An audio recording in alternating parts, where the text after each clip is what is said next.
Exercise 2.6 question number 3 है हमारे पास। उसमें पहली इक्वेशन हमें दी गई है y इक्वल 5x और दूसरी दी गई है y इक्वल माइनस 5x। तो देखो पहली वाली इक्वेशन है उसमें हमें पता है कि जो लाइन होती है वो y equal ax plus b के रूप में होती है। तो पहले वाले में हम इसको कंपेयर करेंगे तो y इक्वल 5x और b की जगह 0 लिख सकते हैं ना।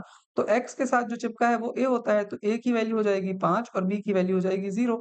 और दूसरे वाले केस में जो कि है माइनस 5x, यहाँ पर a की वैल्यू हो जाएगी -5 और b की वैल्यू हो जाएगी 0। तो हम देख रहे हैं जो पहली लाइन है हमारी वो उसमें a जो है वो पॉजिटिव है और दूसरे में जो है a नेगेटिव है। मतलब जो हमारा ग्राफ बनेगा वो पहले में पॉजिटिव स्लोप है तो वो इस तरीके से बनेगा और वो 0 से पास होगा क्योंकि b तो 0 है ना, दोनों में भी 0 है इसलिए ओरिजिन से पास हमने इसको कर दिया। और जो दूसरा वाला है उसमें वो -5 है तो मतलब सेम इसी तरीके से बनेगा, बस इसका स्लोप इस तरफ को हो जाएगा। तो ये -5x वाली लाइन होगी, ये 5x वाली लाइन होगी। हमारा स्लोप हमारा ग्राफ कुछ इसी तरीके से बनेगा। अब हम ग्राफ को बना के भी देख लेते हैं। तो पहली इक्वेशन जो हमारी है उसमें y इक्वल 5x है। हम यहाँ x और y की वैल्यूज़ को लिख लेते हैं। तो जब हम पहली इक्वेशन में x इक्वल 1 लेंगे तो y x की जगह 1 लिख दिया तो y इक्वल देखो 5 आ गया। तो 1 लिखा तो y इक्वल 5 आ गया। जब हम x की जगह 0 लिखेंगे तो y 0 आ जाएगा। जब x की जगह -1 लिखेंगे तो फिर y की वैल्यू हमारी -5 आ जाएगी। देखो x की वैल्यू हम कुछ भी मान सकते हैं, है ना? इसी तरीके से दूसरे वाले केस में जब हम x की वैल्यू को 1 लेंगे तो फिर बन जाएगा ये -5 और जब हम x की वैल्यू को 0 लेंगे तो y तो 0 ही हो जाएगा और जब हम x की वैल्यू को -1 लेंगे तो ये देखो ये माइनस माइनस प्लस तो y की वैल्यू हो जाएगी हमारी प्लस का 5। तो यहाँ पर हमारी जो टेबल है ये कंप्लीट हो गई। अब हम इसको प्लॉट कर लेते हैं। देखो पहली लाइन जब हम प्लॉट करेंगे तो 1 अगर x हमारा 1 है तो y हमारा प्लस का 5 है। तो 1 है तो 1 2 1 मिनट इसको हम अच्छे से लिख लेते हैं।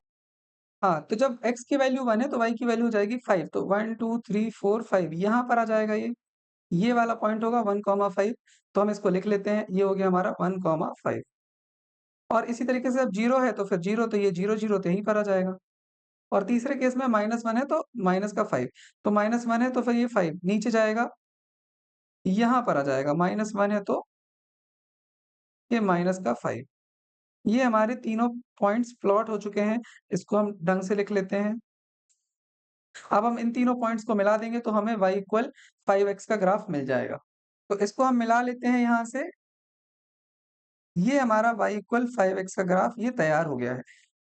अब हमें बस यहाँ पर एरो लगा देने हैं यहाँ पर और इस इक्वेशन का नाम लिख देना है जो कि है y इक्वल 5x। अब इसी तरीके से दूसरी इक्वेशन को बनाएँगे। दूसरी इक्वेशन में अगर हमारे पास x की वैल्यू 1 है तो y की वैल्यू माइनस का 5 है। तो हमारा ये बनेगा इधर इधर पर प्लॉट होगा।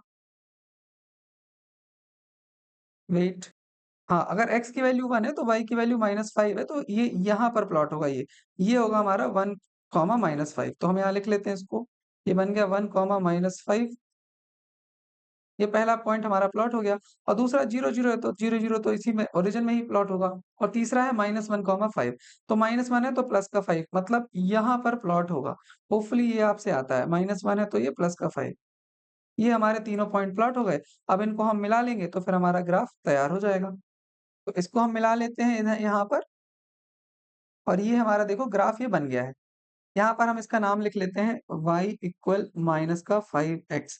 यहाँ पर ये दोनों ग्राफ हमारे बन चुके हैं। देखो दोनों केसेस में a की वैल्यू a पहले केस में a की वैल्यू 5 a की वैल्यू 5 और दूसरे केस में a की वैल्यू -5 है।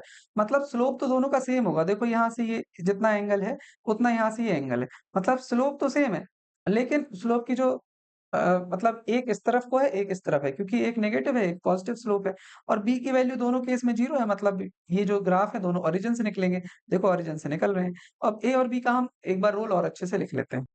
सबसे पहले हम लिखते हैं कि जो y equal ax plus b है इसमें a जो है वो स्लोप को दिखाता है और जो b है वो y इंटरसेप्ट को दिखाता है।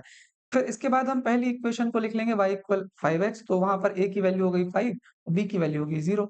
दूसरे में y इक्वल -5x a की वैल्यू -5 और b की वैल्यू 0। अब हम देख रहे हैं कि स्लोप जो है वो इक्वल है लेकिन साइन में अपोजिट है।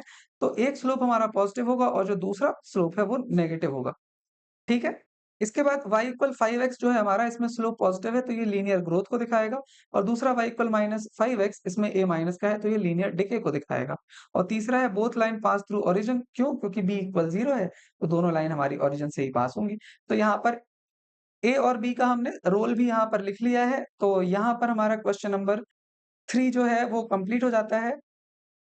देखो ये बहुत ही ईज़ी क्वेश्चन्स हैं, होपफुली आपको ये समझ में आ रहे हैं। आपको रिवीजन के लिए अगर इनका पीडीएफ देखना है तो आप टेलीग्राम में जाकर के डाउनलोड कर सकते हैं और इसी तरीके से आपको बाकी चैप्टर्स के भी सॉल्यूशंस देखने हैं तो आप डिस्क्रिप्शन में जाकर के देख सकते हैं। हम मिलेंगे नेक्स्ट वीडियो में। Have a nice day.